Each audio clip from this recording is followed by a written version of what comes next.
In 1904, when collies were a hot breed, millionaire J.P. Morgan bought this champion, Wishaw Clinker, for a whopping $10,000, which today would be $250,000.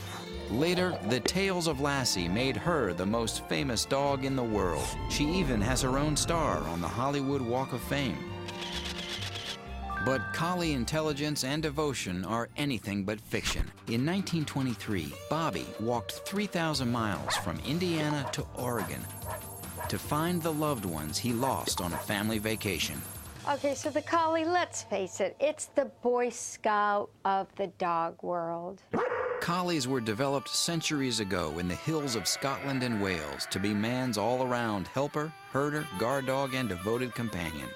Their name actually comes from a black-faced sheep that they used to herd, and it's called a collie. Most folks believe collies are the descendants of dogs that came to Great Britain with the Roman invaders of 50 BC.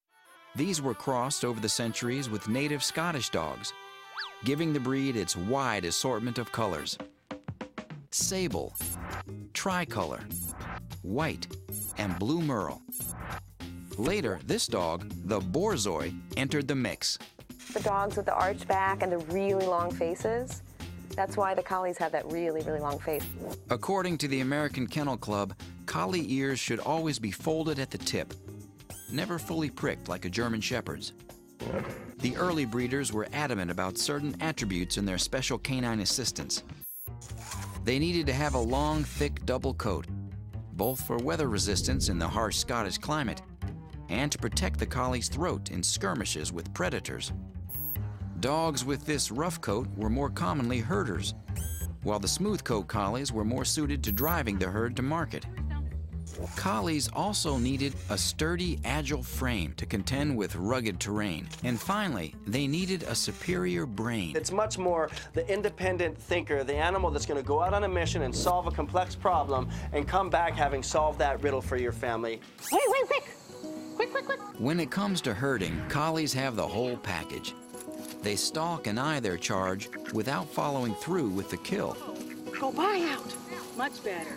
And they have the smarts to learn what their handlers want. An ability that comes from their intense natural affinity for humans. Come on, Willow. Collies have few health issues. They are prone to hip dysplasia, progressive retinal atrophy, and should never be given a dog drug for skin disorders called ivermectin. Collies are very sensitive to ivermectin. Caused by a genetic brain deficiency, 35% of all collies are vulnerable. When it comes to grooming, it's no picnic with a rough collie. This is a coat that needs to be brushed constantly, and if you are not a fan of shedding people, this is not the dog for you. The smooth coats are easy keepers. Collies were bred to work closely with people, so they are easily trained. Collies love and are naturally protective of children. But remember, herding is in their blood. The collie report card then looks like this. They're good in heat and cold and can live in small spaces if exercised every day. For health, collies score high marks, but watch for big dog problems.